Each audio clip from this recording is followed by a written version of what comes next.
Hi everybody! Today is Monday and so we have another Pyrocast. I want to share with you these Pyrocasts, as I've stated, were recorded some time ago and I decided to share them here with you before I start doing new ones. And yes, I have this elf hat because it's almost Christmas and so I must embrace the Christmas spirit. And some of the things I have for you today are like, have you tried to wood burn an emotion? Yes, that's right. That's one of the projects I have for you to make. And also in the tips and tricks sections, I have more information. What about, do you know always which size of wood to choose and how to choose it? Well, you gotta hear the podcast. So, see you next Monday. It will be Christmas week. Bye.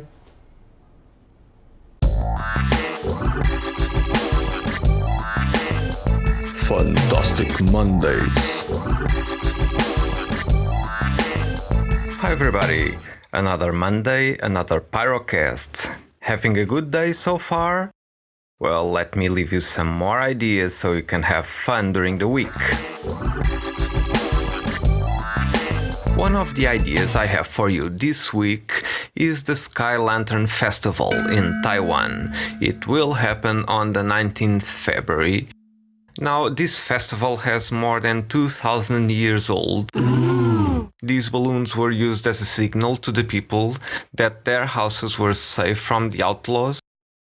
Now today they carry hopes and dreams, messages, and the end of the Chinese New Year period, embracing the future.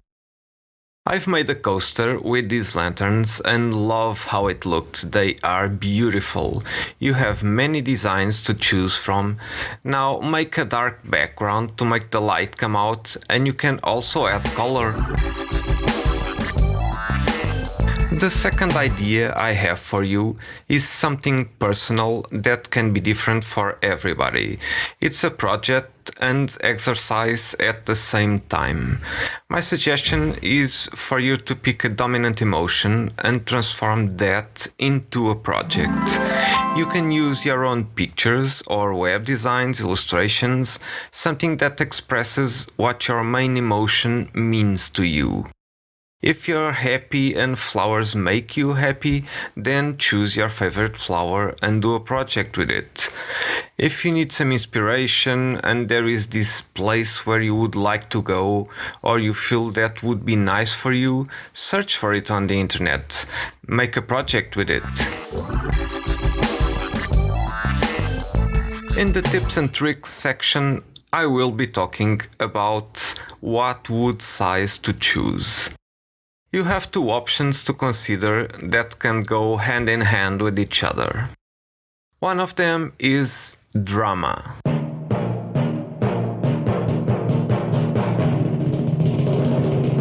Bigger sized pieces are always more impressive, but you must have something to fill them with. Otherwise, they will be big but boring with not much to look at. If what you intend to do is interesting by itself, doing it bigger can increase the impact on those who see it. The other one is complexity. If your work has a lot of details, you should make it big. That will increase the amount of details that you can do, and also it will help you to make them because they will be bigger. Trying to make a very detailed subject in a small area is frustrating, and the end result is sometimes questionable. These two can go together. You must figure that out already. If you have a busy piece in a bigger size, you'll increase the impact, the amount of details, and it will be easier to do. See you all next week with some more ideas, tips and tricks. In the meanwhile, remember to give life some inspiration because Life imitates art more than art imitates life itself. Have a wonderful day and a great week, everybody. Funtastic Mondays.